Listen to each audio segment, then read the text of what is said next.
Boa noite a todos e a todas. Quero dizer primeiro que venho aqui como cidadão, pai de 3 filhas, vô de 3 netos, 7º filho de uma família de 9 de pequenos agricultores, dos quais 7 têm 4 anos de escolaridade e 2 têm ensino superior, e eu fui um pouco além. Digo isso porque, como o Joel dizia, a marca do fascismo já está no estigma escravocrata e colonizador que nos acompanha esse tempo. E a sua expressão, como ele dizia, forte, se chama golpe, de 31 de agosto de 2016. A marca aberta, como diz. Mas falo também como acadêmico, sem dúvida. Nós não temos que ter medo dos acadêmicos. Aliás, a academia deve muito, mas também sem academia nós não teríamos Hannah Arendt, não teríamos um Foucault, não teríamos, na verdade. Então, mas eu quero hoje, nesse espaço, falar através da literatura e da arte. E pego três aspectos. Primeiro, são 2 crônicas do Veríssimo, exatamente para captar este momento de 2014 e 2015. Em 2014, ele escreveu uma crônica curta, uma página, O Alarme, e começa citando o filme 2001, Uma Odisseia no Espaço, e que veio uma pedra lisa, mas que descobriram que era um monolito, depois chamaram cientificamente, né? Mas diz, eu, com uma pedra em cima da minha cabeça, não fico tranquilo. E aí ele pergunta, será que os judeus, cientistas integrados na Alemanha, já não mais como judeus, mas se sentiam cidadãos alemães, não perceberam que no partido do Hitler e na sociedade já existia o ódio ao negro e outros sinais de discriminação, aquilo que não fosse o sangue azul? Ou será que, quando perceberam, já era tarde? E nós, brasileiros, será que nós não estamos percebendo os sinais? Eu acho que este é o convite, que este diálogo tão rico e, como se disse aqui, tão interpelador nos diz. Essa é a crônica de 2014.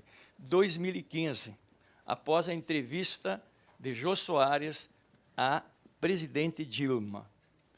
Esta, sim, foi cachorro morto e com tiro em cima. Linchamento humano antes de político, depois político. Porque até a figura dela de pernas abertas nas redes sociais é o caráter mais íntimo que uma pessoa pode ter, devassado cruelmente. Ele escreve uma crônica chamada O Ódio. Ele diz, olha, o ódio ao PT, o antipetismo só pôde existir quando o PT existiu.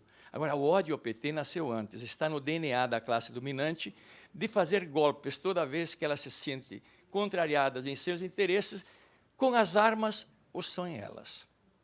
E vai adiante. E vai adiante. Diz, mas não adianta argumentar contra o ódio, porque o PT fez muitos erros, mas também fez coisas que podia estar no currículo de qualquer sigla. Distribuiu renda, incluiu, fez cotas, enfim. Mas não adianta isso, porque justiça social se tornou signo de inimigo. Essas 2 crônicas, para mim, me mostram que a esfinge da vida cotidiana do fascismo está se alastrando os céleres. Os sinais já não são pequenos, como se dizia aqui. O segundo aspecto, eu tomo da literatura de Antônio Cândido. Recomendo ler um texto de 1972, O Caráter da Opressão, e vai pela literatura, e mostra a origem disto que Orlando nos falou, de um Estado policial, e a origem da polícia como um poder ambíguo na mão do soberano ou da burguesia, para arrancar do seu inimigo a verdade que lhes interessa.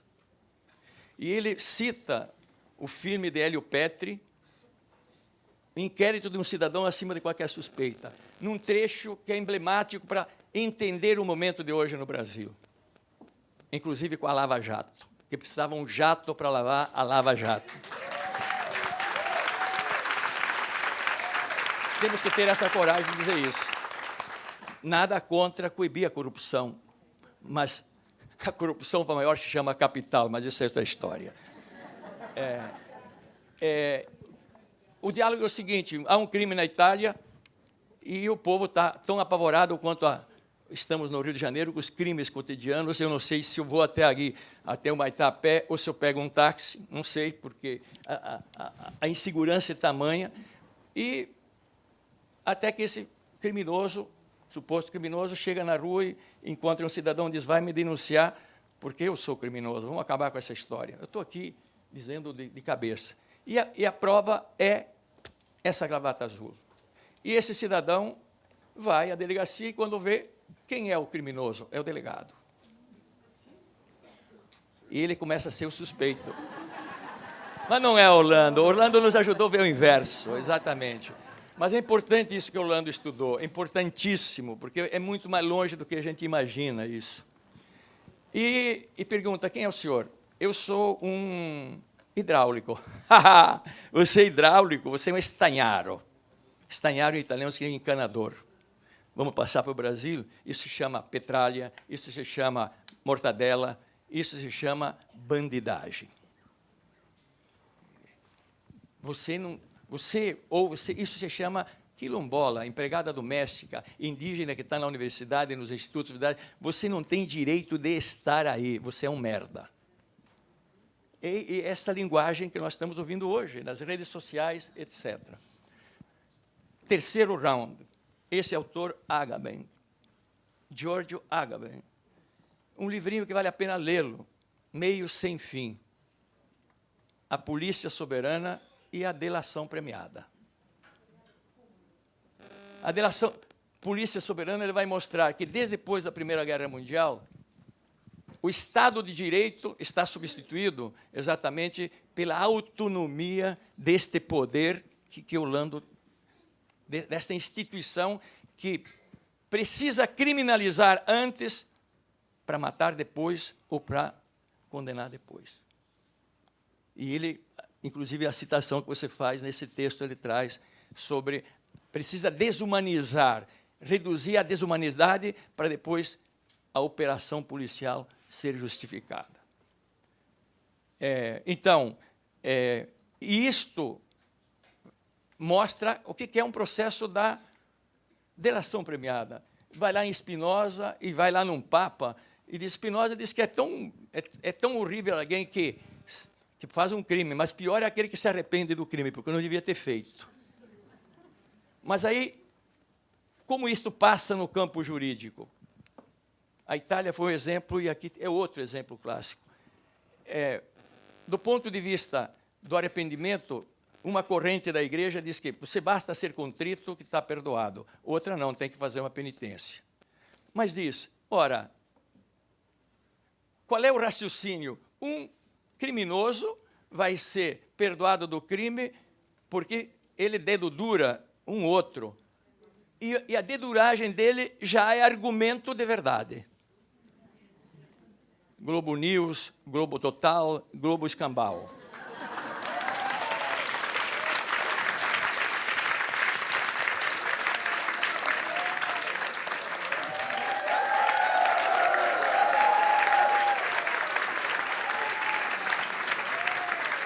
Mas eu poria aí todas as corporações mediáticas, vou me referir, se der tempo, rapidinho, adiante, onde é que está também o ovo de serpente ali. Pois então, este conjunto que eu colho, não da ciência, nem da filosofia, da arte. A arte chega antes. A arte sempre chega antes, porque tem que ver com a vida, com o sofrimento, tem que ver com a dor, tem que ver o que é humano. Entende? Ser colono, ser boia fria, ser sem terra, ser sem teto, ser sem comida. É isto que a arte capta quando é arte. Quando é pseudo-arte, ela é vendida, ela é mercantilizada. Pois, onde é que está o fascismo político? Isso que nós ouvimos aqui. O impeachment é uma aula pública de atitude fascista. Quase aqueles deputados falaram em nome de um Deus canhestro. Esse Deus, se existe, deve morrer. Claro, claro, porque como é que é um Deus? É uma contradição em si, atribuir a Deus isso. E a Janaína, infeliz Pascoal, foi Deus que quis que eu denunciasse, foi Deus que quis, pois, então o fascismo está no parlamento, senhoras e senhores. O fascismo está no judiciário, na sua leniência. O fascismo está na mídia. Em 1940 e alguma coisa, aliás, 1915, 12, antes da Primeira Guerra Mundial, um alemão que se tornou austríaco, Karl Kraus, escreveu um livro, Os Últimos Dias da Humanidade.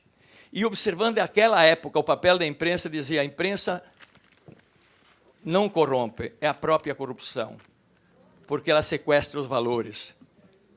E o historiador Hobsbawm, ao citá-lo, diz, esse é o Confúcio do bem, diz, porque se você não fala a verdade, a justiça não prospera, e o povo fica absolutamente perdido. Brasil, 2014, 2015 e muito tempo antes. Então, a mídia, ao ter um programa tipo Cidade Alerta, a bandidagem, sem nunca levar em consideração como se produz um bandido. Eu podia ser um bandido, saísse da minha roça e viesse morar em qualquer periferia de São Paulo, etc., sem instrução, sem nada, e com todo o apelo ao consumo, que qualquer jovem é contaminado. O consumismo é fascista.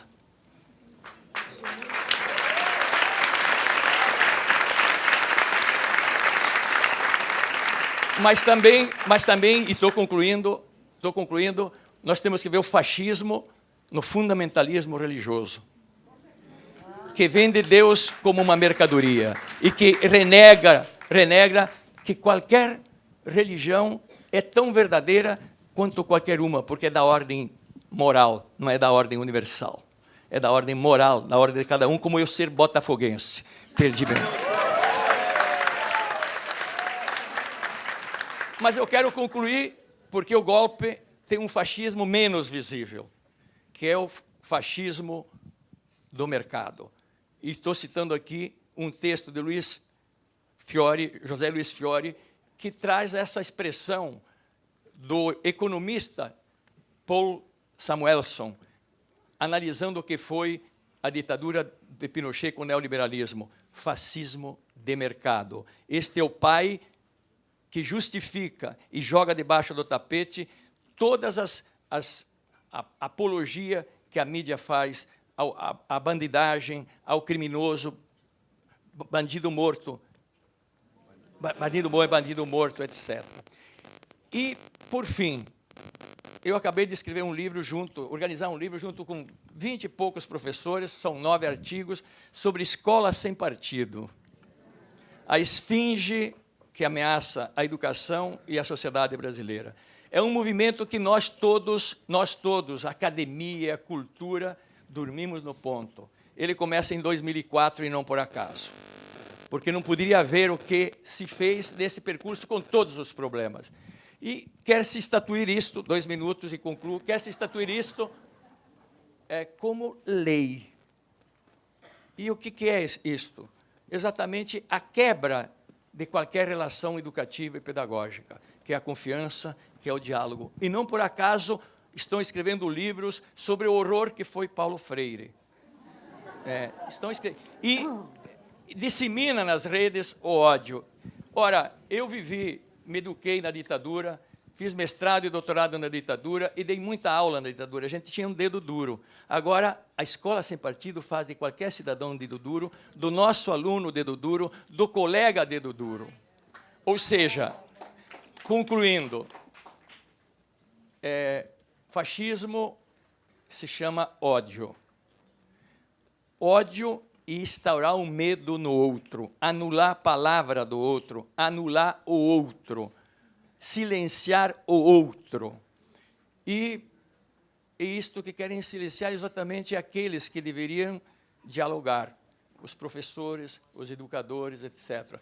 Cuidado, pais, cuidado, sociedade, cuidado judiciário leniente, porque não deveria permitir aquilo que aconteceu de fazer ode à tortura, e justamente a uma torturada. Se justiça houvesse, há lei, mas não há justiça. Há uma diferença entre o dia e a noite, porque a lei que está aí é uma lei de poucos, a justiça é outra coisa. E Antônio Cândido acaba o texto dele nos convocando a isto há quase 50 anos atrás, citando um pensador, o diário de um pensador, Alfred Penny. Eu vou ler porque, não, estou entrando na cabeça. Não tenha medo da prisão, não tenha medo da pobreza, não tenha medo do exílio, não tenha medo sequer da morte, tenha medo do medo. Nós não podemos ter medo. Nosso lema não é o ódio, nosso lema é a justiça. Obrigado.